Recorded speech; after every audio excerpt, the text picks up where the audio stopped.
Ever seen two absolute legends of cricket clash on the field? Not with their bats, but with their body language.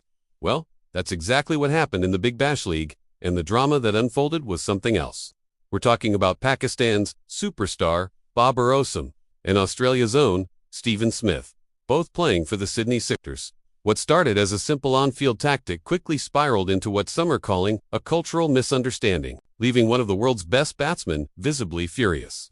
So, what exactly went down between Smith and Babar, and why did it take days for the dust to settle? Let's break it all down. The scene is set during a crucial BBL match between the Sydney Sixers and the Sydney Thunder. Babar Azam and Stephen Smith are at the crease, building a partnership. It's the end of the 11th over.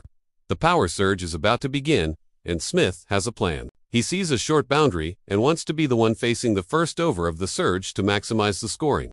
Babar, facing the last ball of the 11th over, knocks it down to long on. It's an easy single, a run that would normally be taken without a second thought. But Smith, standing at the non-striker's end, raises his hand and sends Babar back. He's refusing the run. He wants to keep the strike. Now, from a tactical standpoint in T20 cricket, especially with a power surge, this isn't entirely unheard of. A set batsman might back themselves to do more damage than their partner. Ben Smith's plan, well, it worked spectacularly. He faced the next over from Ryan Hadley and absolutely smashed it, taking a BBL record 32 runs off that single over. It was an explosion of power, hitting that completely shifted the momentum of the game. So, tactically, Smith's decision was a masterstroke. But the story doesn't end there. The very next over, the 12th, drama flared up again. On the final ball, Smith was reluctant to take a second run, but they eventually completed it. This meant that Babar Azam would be on strike for the start of the 13th over, facing Nathan McAndrew. Now, you'd think after Smith's fireworks, the mood would be electric. But for Babar, it seemed the frustration had been simmering. First ball he faces, he goes for a big heave across the line, gets an inside edge, and the ball cannons onto his stumps. He's out, and he is not happy. As Babar walked off the field, his anger was palpable. He smacked the boundary marker with his bat in a clear show of frustration. And it didn't stop there. He went straight to the dressing room and reportedly stayed there for the rest of the game, even after the match when players from both teams were mingling on the field. This wasn't just the usual disappointment of getting out. This was something more. It was clear that the incident with the denied single had deeply affected him. The cricket world started buzzing. Why was Babar so upset? The answer came from the Sixers captain Moises Henriques. Speaking to Fox Cricket, Henriques revealed the behind-the-scenes details. He confirmed that Babar was indeed quite upset and that it wasn't a quick fix. It took a couple of days for that to settle down, Henriques said. He then gave us the crucial insight. Putting it down to a bit of a misunderstanding of culture, Henriques explained. It's a pretty common thing in our culture.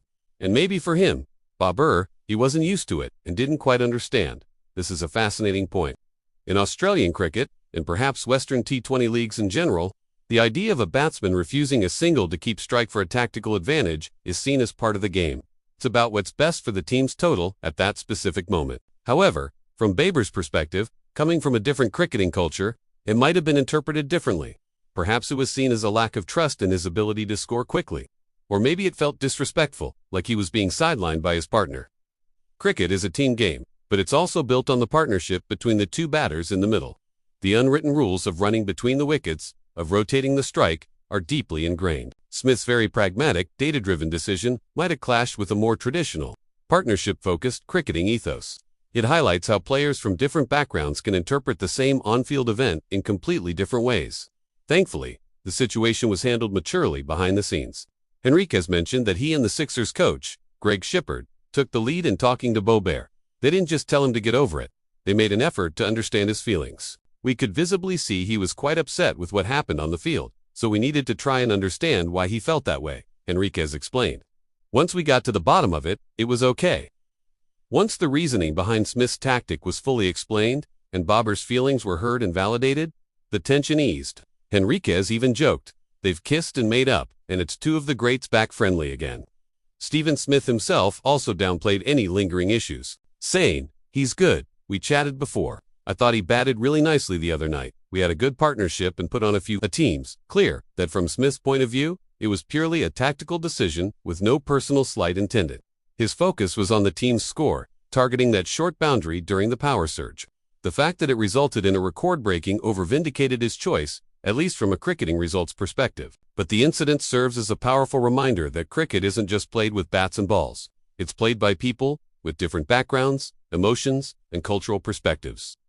Unfortunately for Babar, this whole saga was part of a tough BBL campaign for him. Despite being one of the biggest international signings, his form with the bat just didn't click. In 11 games, he managed 202 runs at a strike rate of just over 103, which is uncharacteristically low for a player of his caliber. His struggles continued even after the air was cleared. In the very next big game, the qualifier final against the Perth Scorchers, Babar was dismissed for a duck, out on the second ball of the innings.